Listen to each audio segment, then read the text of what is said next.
welcome to the DevSecOps webinar.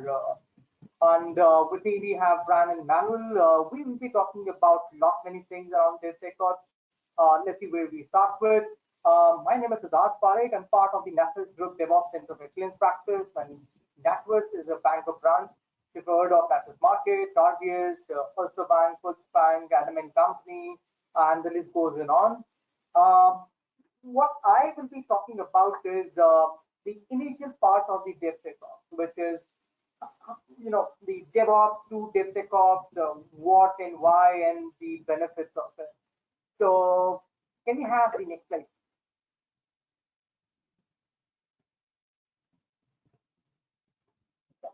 The next part. Okay. So, when we talk about dev in the DevOps world, it includes all the people involved in developing software products and services, including architects, business representatives, customers, product managers, project managers, the QA, the testers, the analysts.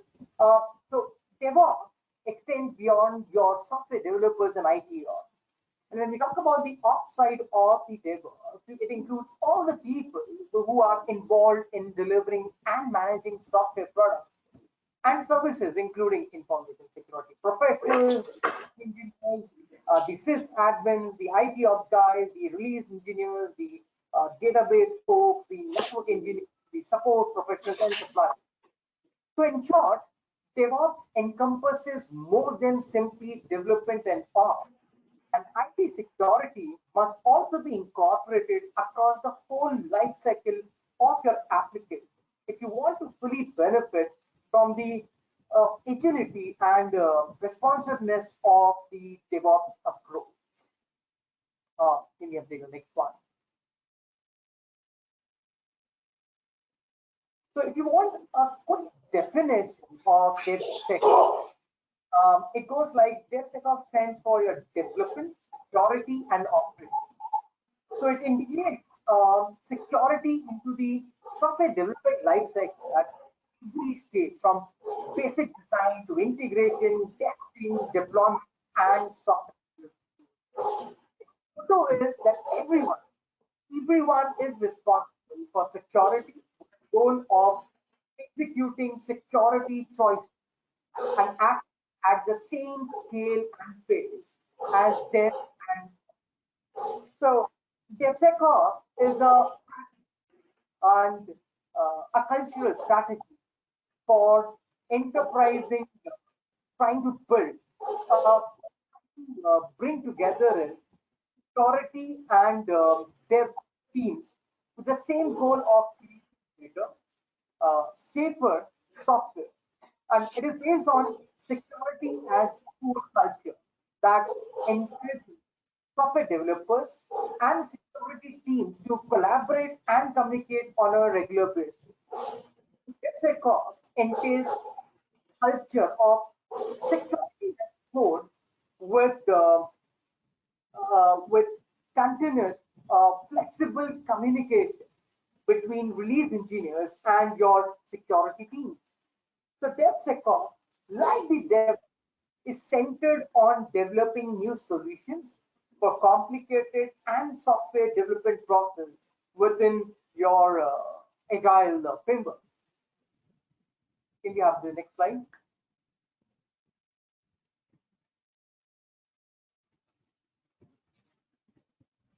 So the question comes up is, why DevSecOps? And what has been done in the recent past that this term is so much emerging? Now, it has always been ideal to integrate security as an inherent component of your entire software lifecycle, whether you name it DevOps or whether you name it DevSecOps. Now, DevSecOps is about security that is built in rather than security that act as a perimeter around programs and data. Security is left until the end of the dev pipeline. DevOps adoption companies may find themselves back in the proactive development cycles they were hoping to avoid in the first place. So DevSecOps is the same as DevOps, right? You heard it right. Except that we have tagged security onto DevOps as an afterthought. And the truth is that we have largely forgotten about security.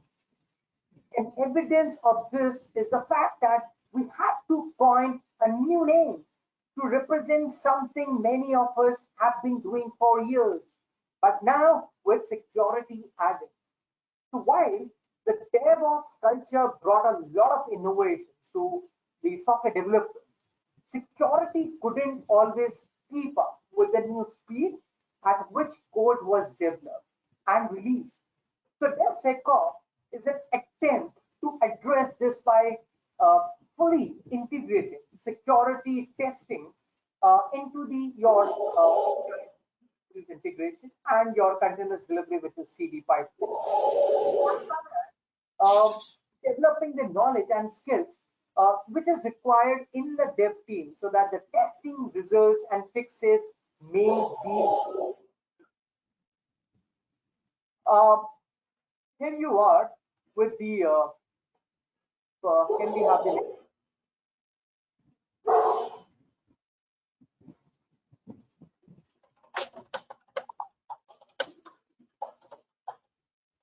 Okay, thank you. And there are many benefits as of this as listed on your screen of having the DevSecOps mindset in adoption. So I won't be talking about each one of them individually. I will rather take this opportunity to conclude before I hand over to Brian to talk about the how part of the DevSecOps. Now, while there is still some disagreement about what DevSecOps means for business, its importance in a world of quick release cycles, increasing security risks, and integration is pretty much clear. There is also a strong sense of urgency surrounding security, given the amount of business that is in the cloud or is going to the cloud. And now is the moment, a moment to talk about where security fits into this world as the teams around them change. Now, adopting a DevSecOps approach is just one component of a larger unavoidable shift for all the devs towards having a greater responsibility for application security and towards a world where security begins with the code. Now, DevOps and DevSecOps become synonymous when security is fully incorporated into the CI/CD pipeline. And DevOps and DevSecOps become simply the way we build the software. So moving to DevSecOps improves agility and accelerates the development of your new capabilities. But it also necessitates new regulations, new procedures, and most importantly, a shift in culture. So if you haven't already done so now, is the moment to combine your security goals with DevOps and apply DevSecOps best practices using security as a goal. So with this, I'll hand over to Brian, who will talk more about the how part of DevSecOps. Over to you, Brian.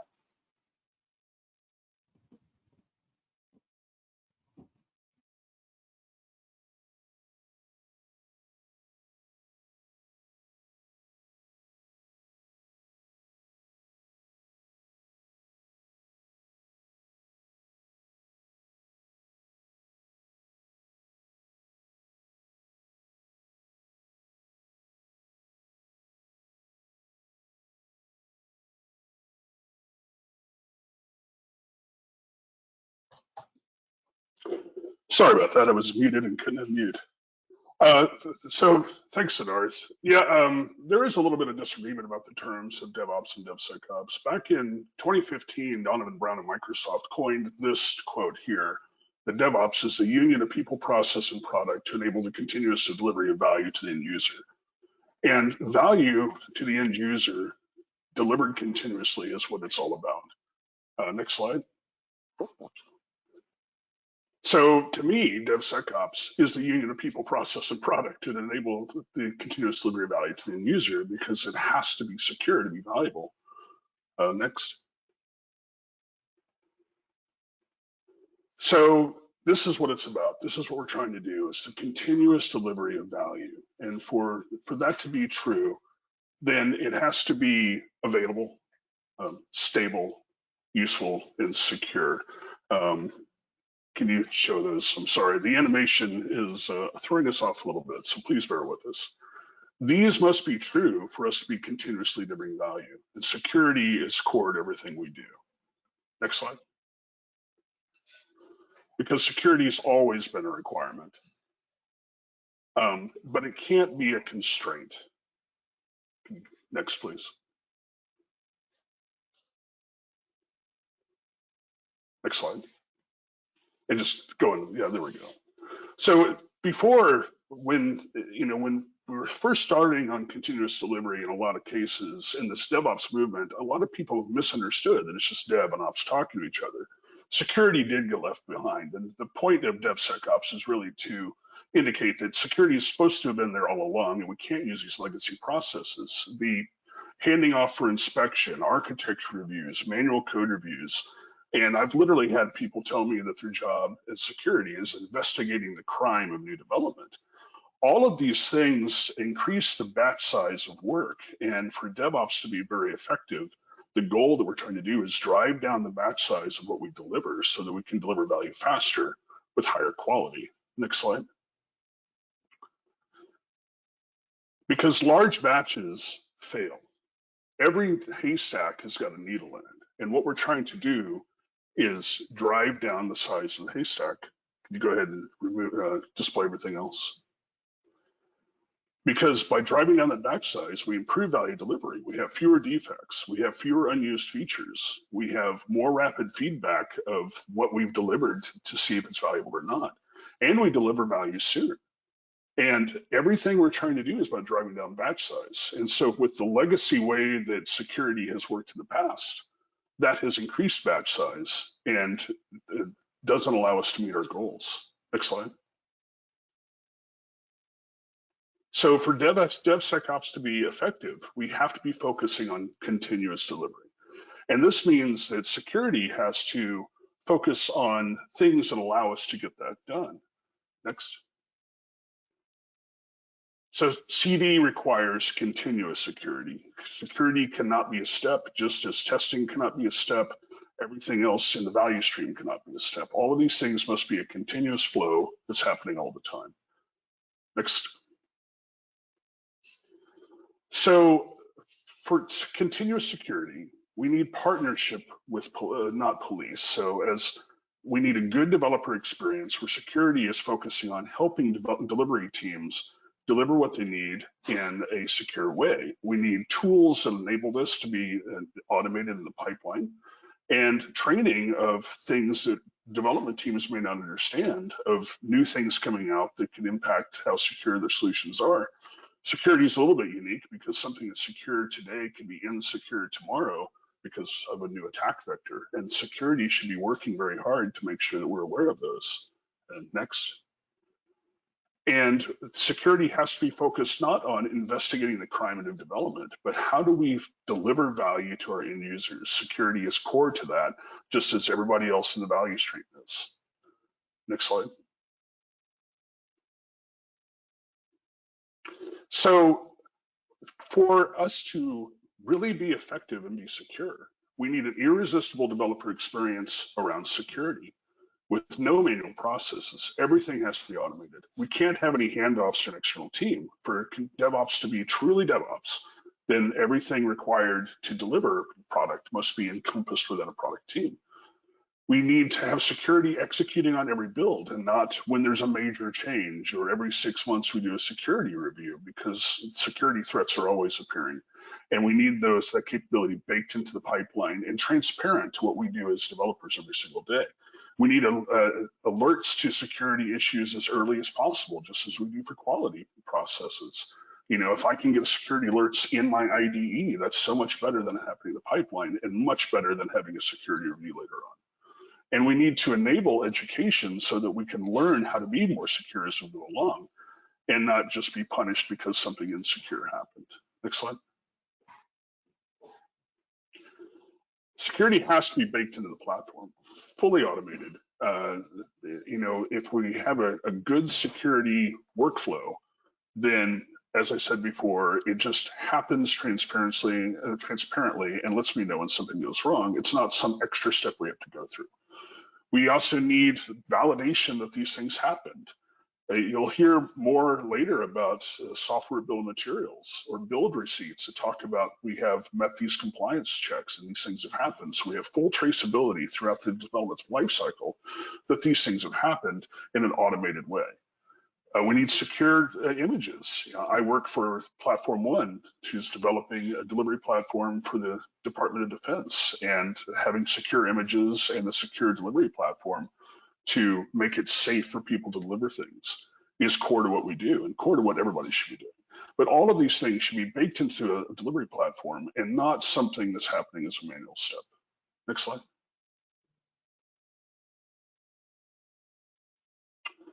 So we have goals. We need to make sure that security is not a constraint. It needs to be something that it flows naturally and not an external inspection process. It has to be automated and seamless. It needs to be customer focused and not security focused. We're secure for a reason, and that reason is customer value delivery. If we're not focused on that, then nothing else we do matters. And it needs to be an absolute partnership with development.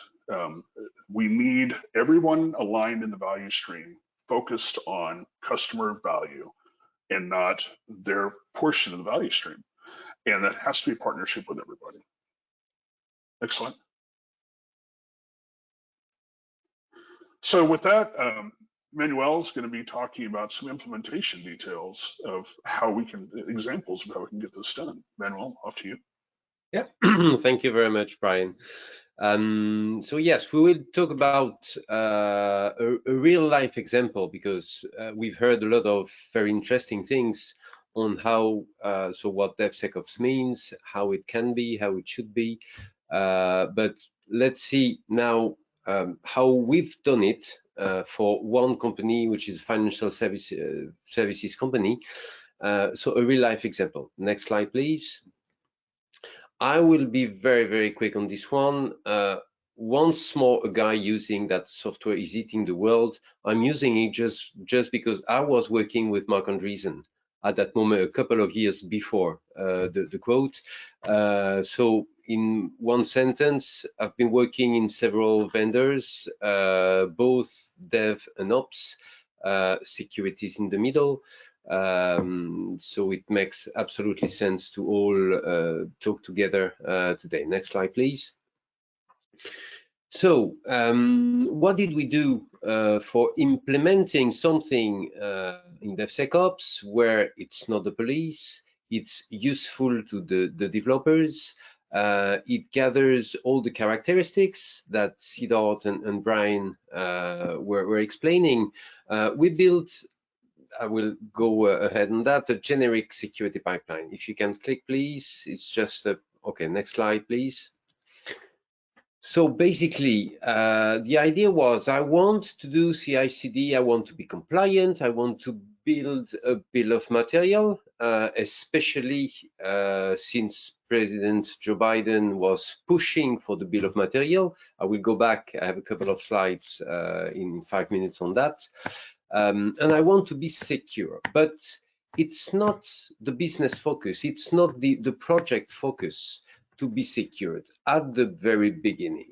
Okay, it is something that is brought by a team of specialists, some guys who work on the security, work on the compliance. So I don't want to be in a nutshell the responsible, because I'm delivering an application. I don't want to be the only responsible of the security of my application. Somebody knows more about security than I do. But I want my application, if it's delivered into production, to be compliant with what my company has defined in terms of security standards. So what does it mean? If you next click, please. It means that I have defined some generic standard security stages along a pipeline, and I will build a pipeline on these stages to make sure that any application goes through that. Next slide, please. So these generic checks cannot be changed by me. Okay, I am delivering an application, so I cannot choose to go or not through some security checks. It will go through the security checks according to the technology, according to a lot of things. So there will be enough flexibility to cover all the cases. It cannot be bypassed, by the way, and it can change anytime because security team can define that from this morning, the scan of the containers, for example, is done with a new tool, or there's a new reference, a new state of the art for scanning the libraries. I discovered a security breach in a library this morning, and the scan which was correct yesterday is not correct anymore today. So I go through these checks in that pipeline. So next slide, please.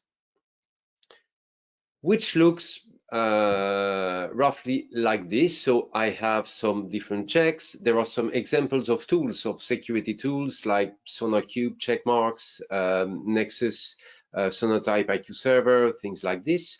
And I will go in my development, integration, delivery, pre-production, and production through these security checks. What is interesting, next slide, please, is that this very pipeline I showed you is not necessarily my pipeline with which I release the applications.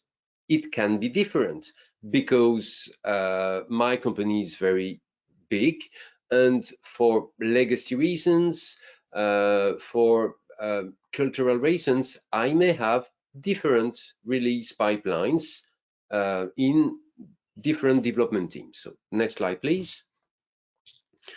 So if I express it a little bit different, I still want to do CI/CD to be compliant, to build my bill of material, using the security checks that I've described in my generic pipeline, building my bill of material and applying the internal controls for compliance for that security, but making sure each stage achieves all of the control, my controls and the generic ones. So what is the result of that? Next slide, please. It's the synchronization between the generic security pipeline and my release pipeline. Next click, please. So I have my security pipeline. If you click, OK, my pipeline on the top, my release pipeline on the top, and I have some synchronization points, which means that basically at the very beginning, my release pipeline will start the security pipeline in parallel of my own pipeline, and I will have some synchronization point. If I take the third one, for example, I cannot enter the QA, what is called QA for my application release, if I don't have all the integration security checks that are correct. So if you click, please, next slide. And if I take the example of production, I cannot go into production, obviously, if my security pipeline is finished. But on top of that, if I did not check what is defined within my company to go into production, having a bill of material, having an entry in the CMDB, having checked the immutability of the information I have stored, and having an SKU, because in my company we're using SKUs. Okay, basically, so I make sure, and with that mechanism, no application that goes into production, I have no application that did not go through that security check. So at a certain moment, being allowed to go to production means that I am compliant to all the security checks, which means that I can prove it. Okay, so if I have an audit, if I have to demonstrate the compliance of my process, I can generate, because I'm using a tool, so it's easy, there's a database, there's all the means to generate what I want, and there's the immutability, so I can show in 2 clicks of button that I am compliant, I can answer to the audit why my application went into production at that moment. Click, please. So if I go a little bit more in details on the bill of material, click, please. About the securization, about the notarization, it's called, because on the 12th of May, you may have heard about that. President Joe Biden issued an executive order that makes mandatory the bill of material with all the software that can be sold. So basically, when you sell a software, you must have a bill of material. And what the choice that have been made is that any software that will be delivered has the bill of material. So if you click, please. So the typical uses of bill of material for those who are not very familiar for that, it's for automation, because you can release software and you can demonstrate the repeatability of the release of your software. It's for compliance. Of course, you can audit the bill of material, you can have reviews, you can have information cross organizations, and it's for security also, because this is the topic today, for DevSecOps automation. So it was really well inserted in our talk today. Obviously, understand the complexity also. And for those who know Unix from a very long time, you probably know Lex and Yak. Yak in 75 was created and was called yet another compiler. It could be, and it's my responsibility to say that, it could be yet another artifact, because it's an artifact that describes all the artifacts used for generating a software. Next slide, please. So I prefer calling it the single source of software delivery truth, the bill of material. It used to be the description of how the software is built. It's now evolved into how the software is released, which is, well, at the end of the day, it's just an evolution of that, because I describe what I do and the information I gather in the pipeline, including some results, some security scan results typically that are embedded in a bill of material, because the security scan result is moving. It can be a result today and a different result tomorrow, because I've discovered some vulnerabilities somewhere in the library. So basically, it has become, the bill of material itself has become an artifact. Next slide, please. Just in 1 minute, a couple of lessons learned from that real-life implementation. Next slide, please. 3, very simple. The first one, it's time to automate. Okay, so even if you don't have all the tools you would dream about, even though you don't have everything you need to automate things, do it. I mean, implement processes, implement security processes, DevSecOps. Even if it's a minimal set of tools, you will have some value. The second one, follow the state of the art. The competitors do. So if you don't do, you will lose some market share. And the very third one, which is very close to what Siddharth and Brian were saying, if you self-embed the controls, it's easy that the culture of security and the best practices will be disseminated within the organization. Remember what Brian said, no police, it's help. Okay, so it's very important, and this is what we are achieving at the moment. Next slide, please, which should be the thank you slide. Yes. Okay. So thank you very much for listening. Sebastian, I believe. Yeah. Well, thank you all for that presentation. It's really interesting. It had a really nice structure as well. It was nice and easy to follow. Okay, well, thanks a lot. So I'm just going to check the questions. If you do have any questions about anything that's talked about today, please use the questions panel and go to webinar now, and just any thoughts, comments, questions you may have, just whack them in the comments box, and we'll see if we can answer them today. I'll give you like a couple of minutes to do that. I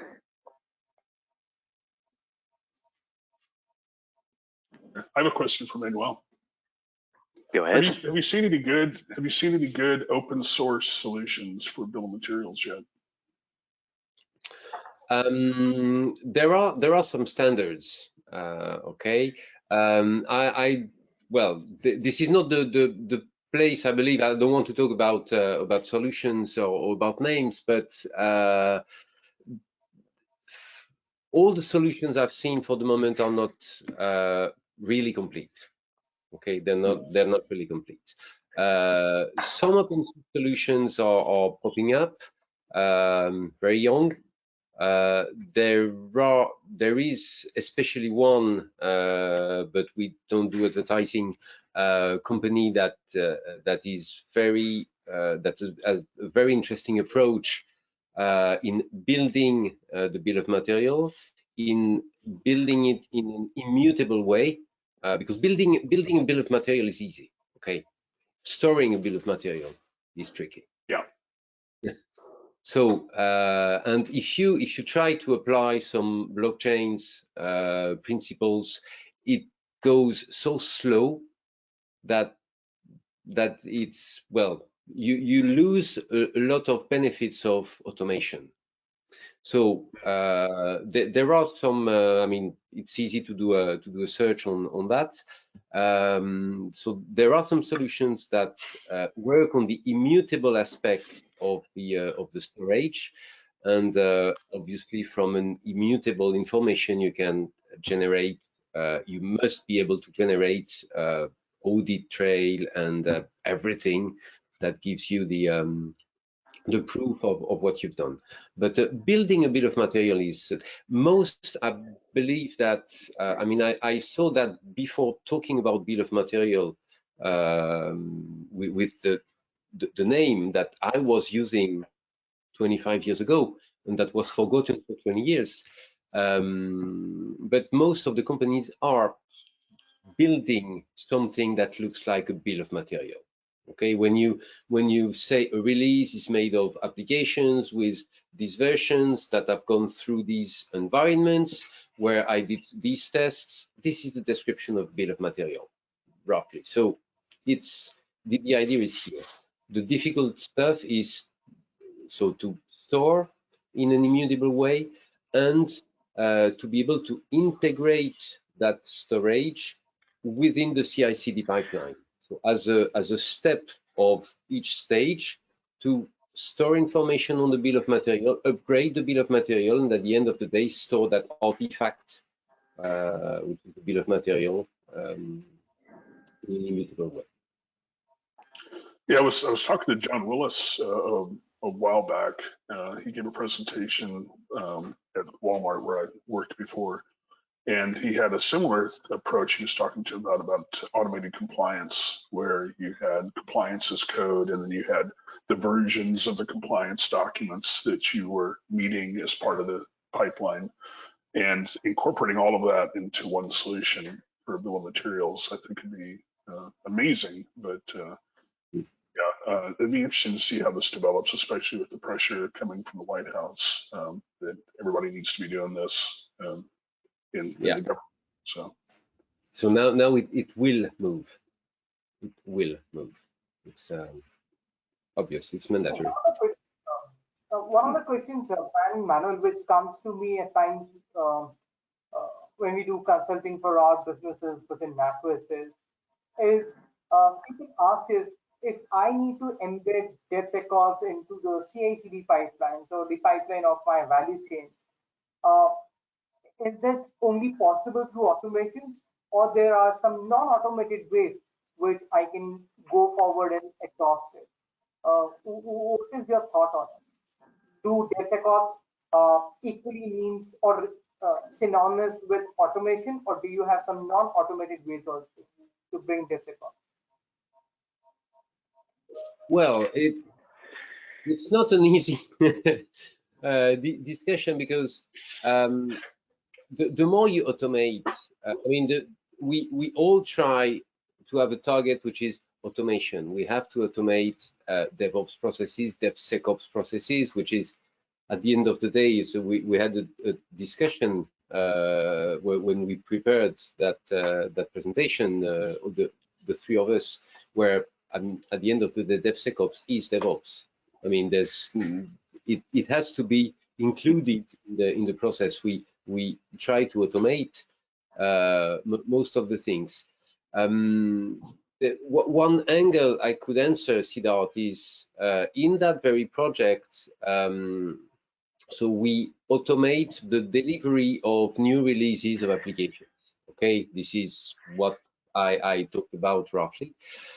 There is another aspect, and a lot is to be done on that, is what is currently in production today, what is running, okay? It has to be, on a regular basis, it has to be re-scanned again, just for the reason I was talking about. Things are moving, okay? There are vulnerabilities discovered every day. So if ever I use a library on which a vulnerability has been discovered this morning, the question is, when shall I be aware of that? When shall I have my red button saying, oh, you're using that library and a vulnerability has been discovered on the 21st of September. Okay, so the quicker I have that, and the better I am in managing security. So it's not a direct answer to your question, but some kind of well, and so I think that, I think a core thing to remember is that we want to keep control over how long it takes to run a pipeline, right? That we don't want to increase the batch size because of things we're doing increase the duration of pipeline too much. And so there are some security things that would be even automated would extend that pipeline so much that it becomes expensive to run a build. And also any manual process. So those are things that are really good candidates for how do we run them external pipeline in a continuous process. For example, if you're always scanning your artifact repository for vulnerabilities. So like Manuel said, that, with something that's secure today is insecure tomorrow because there's new vulnerability. And if we're continuously running scans against our dependencies to verify that they're still secure or to blacklist them as soon as something happens. And then either you've got a bill of materials out there that will alert people that, hey, your application is now insecure, you need to do something now. Or, a process that we came up with years ago at a previous organization when we had an artifact that got blacklisted and we didn't find out about it for 6 months, and it shut down development until we could do 2 weeks worth of refactoring to a new version because it was a breaking change, was just run canary builds every week and verify that our dependencies are still good, right? You need to have some process to verify that your dependencies are good. And then you also need to make sure that we are designing our flows around rapid feedback and to move those long-running processes outside the flow. What I recommend is one of the fits in where you feel you may need to add a bit. I started conversations with the business area and I said, you're talking about a feature team where you have dev and ops in your feature team, where you have the early planning sessions involving the dev and the ops. Do you include the security people in your conversation, sir? Do you consider the security people as part of your feature team, as part of the delivery of your feature team? And if it is not doing this, this could be probably the first step in going ahead with the mindset shift of DevSecOps. That is where I start with among many recommendations that I give. What is your thought? Yeah. Well, and going back to that definition of DevOps that I gave, right? One of the problems, I honestly don't talk about DevOps very often. I talk about value stream management.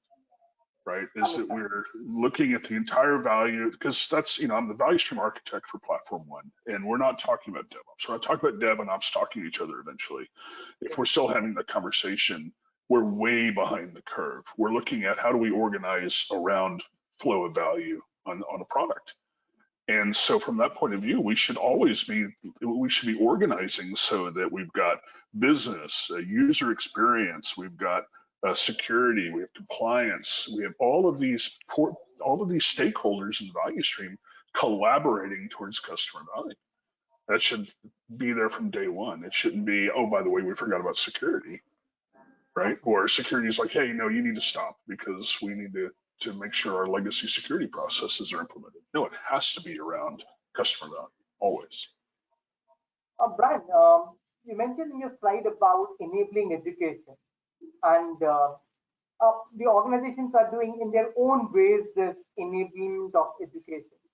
What do you think must change in the way we are imparting or enabling people? Sorry, I didn't hear the first part of your question. I apologize. I said, in your slide, you talked about enabling education. And, yeah. And what I see is many organizations are enabling in many different ways. But what do you think the enablement must change? What should be the process that should change? Well, I mean, at the very basic level, you have training, but think about this, right? This security is just another quality aspect. And the thing that you don't want to do is detect a defect in production, right? No matter what kind of defect it is, security, functional, whatever, you don't want to detect that in production. What if we, focused on how do we alert to the creation of a defect when it happens at the keyboard? So instead of having to do remediation further down the pipeline, even if it's, in a test environment, that's too expensive. But if we can teach people not to make the defect, think how much cheaper that is. And so from a security point of view, what if I found out in my IDE while I'm working, oh, you just created a security vulnerability, don't do this. Instead of after I've initiated a build and had a static analysis tool several minutes later tell me, and I've already created several of the security issues because how much code I'm pushing per commit to the pipeline. And so that's what I'm talking about is how do we just really think about, I want to teach people while they're typing that they're causing problems instead of going to a class, that may or may not relate to their job directly. And they hopefully remember about 10% of it later. So how do we enable that sort of training? Okay, that makes sense. Thank you. Sure. And just worthwhile. Yeah. Sorry, Brian, but just to comment on that, on top of that, which is taken from an example of that, still that implementation. That's the reason why I'm talking about it. You see one of the slides where there were some activities in a stage, and before reaching the stage, so it's called the conditions for reaching the stage, the entry gate of the stage was made of several activities. And before the first stage of that generic security pipeline, any application, any user wanting to do application release has to go, and it's one of the conditions, through some training and education. So it's part of the process and it's automated. It has some training and education to follow. He gets an electronic certificate, and before starting the pipeline, the electronic certificate is verified, so he is aware of what will happen. Okay, so just also to add to answer your question, Siddharth. If I remember, Manuel, in your slide, you talked about something called as cannot be bypassed aspect. And what happens is, when you talk about DevSecOps and bypassing, not bypassing, the governance team, the compliance team, the security team always raise a red flag that the automation, we will not accept the automation per se. We will need the hard copies, and we will not go with the automation way of working. Uh, how have you, convinced those people that the DevSecOps or slash the automation would be the next best thing to happen? So yes, so you're right. It cannot be bypassed, and it cannot be bypassed. So it has to be flexible, because before making the decision that it can be bypassed, a lot of people, a lot of stakeholders were involved. Okay, so is it acceptable to have something that cannot be bypassed? So the first information I got, the first comment I got was, oh yeah, but it will make us slower because it cannot be bypassed. So if I have something to send into production with the maximum urgency, then I will be slowed down. So we had to address that. What did we do to address that? You have a lot of parameters. Okay, some of the checks are mandatory, some are not, depending on the technology, depending on the urgency of what you want to do. So, but it's any decision. What is important? Any decision is traced. So the maximum level of urgency means that I may reduce some testing, some security testing, or some other testing, but I know why, I know who made the decision, it is traced still in an immutable way. So this is something I control in a certain way.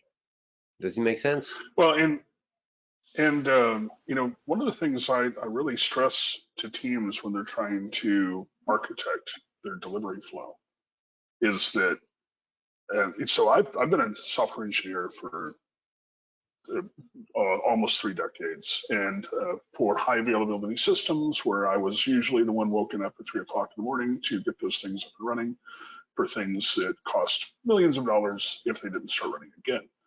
And I know how dangerous it is to push change at 3 o'clock in the morning using hotfix process versus your normal flow. And so the way I look at continuous delivery is it's not about features, it's about system stability, that I'm designing a flow, my CD pipeline, for 3 o'clock in the morning when I'm tired. And I'm exercising that pipeline as often as possible to verify that I can deploy fixes at 3 o'clock in the morning when I'm tired. And that when it's already a dumpster fire, that's the wrong time to come up with an emergency fix process. So that we need to architect things for rapid delivery of fixes at 3 o'clock in the morning, and then use that to deliver change. Brad, I want everyone to sleep more than I have in the past.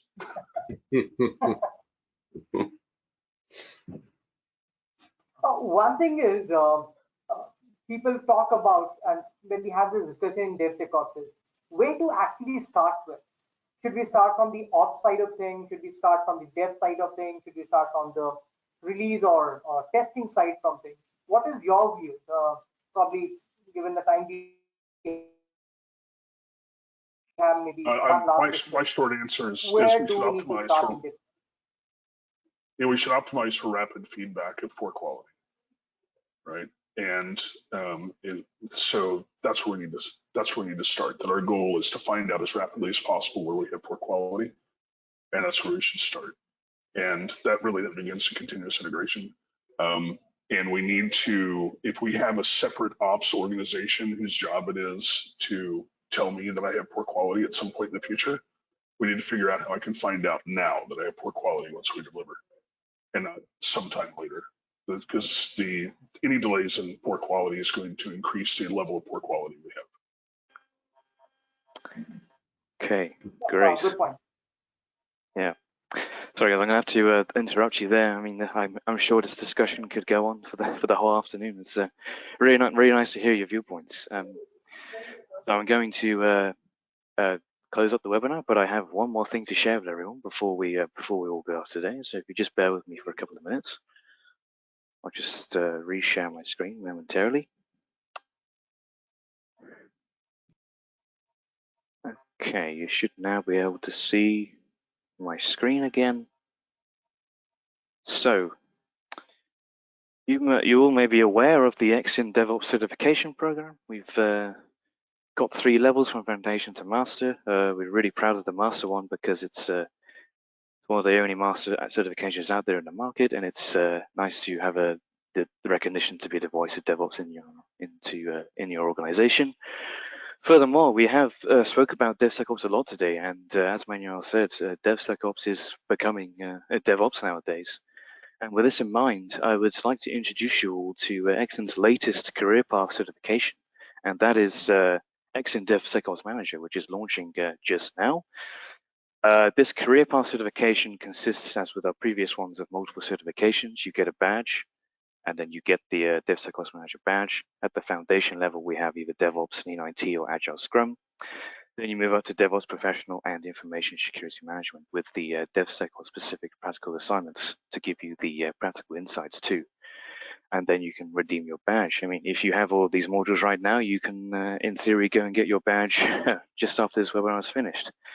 So we're really excited to not only talk about DevSecOps today, but also launch this new career path certification. And we hope it's something that you all well received. But not to worry, all of this information will be available to you after this webinar in a follow-up email. So with that in mind, I will now close up. So Brian, Siddharth, Manuel, thank you so much for your time today. It was a really nice presentation and discussion. Thank you. Yeah, thanks so much for having us. Yeah, and thank you all for your attention today, every attendee here today, wherever you might be in the world. I hope you found this webinar informative and useful. We hope to see you again for a future webinar at Exyn, and I will wish you all a lovely rest of your day. And thanks a lot again, and hope to see you again soon. Thanks so much. Thank you, guys. Have a nice day.